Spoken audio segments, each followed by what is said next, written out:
السلام علیکم ناظرین کرام، امید ہے کہ آپ سب خیریت سے ہوں گے۔ آج کا واقعہ ایسے میاں بیوی کے بارے میں ہے۔ جادو کروایا گیا کہ تاکہ ان کی کوئی اولاد نہ ہو۔ ایک صاحب اور ان کی بیوی پر کسی جادوگر نے انتہائی سخت جادو کا وار کیا۔ یہ جادوگر اس جادو پر باقاعدہ پہرا بھی دیا کرتا اور کسی عامل کو اس کا توڑ نہ کرنے دیتا۔ وہ صاحب فرماتے ہیں کہ میری بیوی کے ہاں اول تو حمل ہی نہ ٹھہرتا، اور اگر ٹھہر بھی جاتا تو ساقط ہو جاتا۔ اگر کسی طریقے سے 9 ماہ پورے ہوتے تو بچے کی پیدائش مردہ حالت میں ہوتی۔ یہ صاحب انتہائی باکردار اور 5 وقت کے نمازی تھے، اور بچوں کو مسجد میں قرآن بھی پڑھایا کرتے تھے۔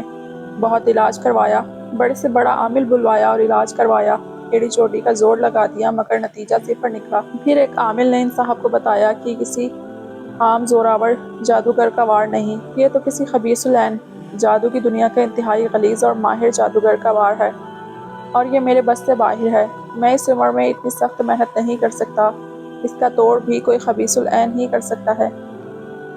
یہ صاحب چونکہ مجبور تھے اس لیے پوچھنے لگے کہ کچھ تو حل ہوگا۔ مولوی صاحب فرمانے لگے کہ سندھ کے فلاں علاقے فلاں جگہ پر ایک گاؤں کے باہر کسی خبیث العین نے ان دنوں ڈیرا لگایا ہے، تو فوراً اس کے پاس چلا جا۔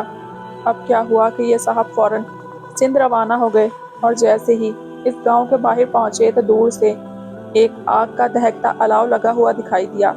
انہوں نے بزرگوں کی بتائی ہوئی نشانی دیکھ کر اس کی طرف بڑھنا شروع کیا۔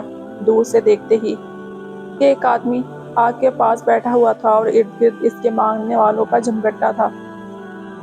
ابھی 1 ایکڑ دور تھے کہ وہ شخص اچھل کر کھڑا ہو گیا اور زور زور سے چلانے لگا کہ وہ دیکھو آ گیا، جادو کا ڈسا، وہ آ گیا قرآن پڑھانے والا۔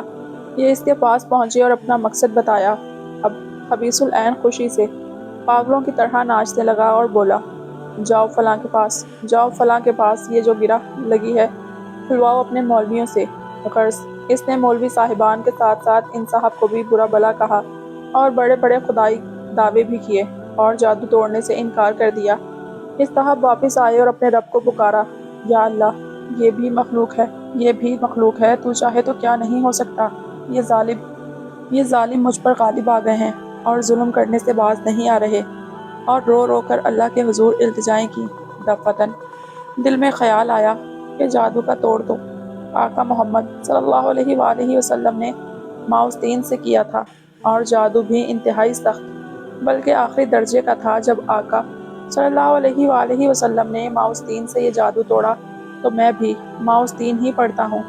اب انہوں نے اللہ کا نام لیا اور اسی رات سے باوضو ہو کر مسجد میں جا کر ماؤس 3 اس جادو کی توڑ کی نیت سے پڑھنی شروع کی۔ یہ پوری رات پڑھتے رہے اور وقتاً فوقتاً دن کو بھی ورد چلتا رہا، ہر وقت باوضو رہنے لگے۔ غالباً چھٹے دن رات کو اونگ آ گئی اور اچانک خون کی پوری بالٹی ان کے اوپر جیسے کسی نے گرا دی ہو۔ یہ بہت پریشان ہوئے، اٹھے، مسجد کے ساتھ ایک کنواں تھا، وہاں نہائے دھوئے اور کپڑے بھی پاک کیے، مسجد دھوئی۔ اب سوچا بیوی کی خبر لے لوں۔ گھر پہنچے تو وہاں بھی یہی حال تھا اور بیوی انتہائی پریشان تھی۔ بیوی کو دلاسا دیا اور فرمانے لگے کہ بھلی مانس، اب کچھ ہلچل ہو گئی ہے، انشاءاللہ اب کام بن جائے گا۔ ایک نئے ولولے سے اسی رات سے پھر دوبارہ مسجد میں عمل شروع کر دیا۔ 9ویں دن پھر وہی ہوا، اونگ آئی اور دونوں میاں بیوی پر خون کی بالٹی گرا دی گئی۔ انہوں نے ہمت نہ ہاری اور پڑھنا جاری رکھا۔ 13ویں دن صبح کے وقت وہی سندھ والا خبیث العین مسجد میں داخل ہوا اور آتے ہی پیروں میں گر کے معافی مانگنے لگا۔ ان صاحب نے اس سے بولا کہ تم مجھ سے کیوں معافیاں مانگ رہا ہے؟ کہنے لگا کہ اللہ کے واسطے مجھے معاف کر دیجئے، پھر بتاؤں گا۔ انہوں نے معاف کر دیا اور وجہ پوچھی۔ کہنے لگا کہ آپ میاں بیوی پر جادو میں نے کیا تھا۔ جب آپ مسجد میں عمل کرنے بیٹھے تو میں بھی آپ کے مقابلے پر بیٹھ گیا، اور روزانہ میرا کیا ہوا جادو مجھ پر ہی الٹا چلنے لگا اور میرے موکل میرے دشمن بن گئے۔ جادو کا حتمی علاج سورہ فلق اور سورہ الناس 11 مرتبہ صبح و شام پڑھنا چاہیے، اور اپنے بچوں پر پڑھ کر دم کرنا چاہیے۔ یہ بے نظیر و بے مثال عمل ہے۔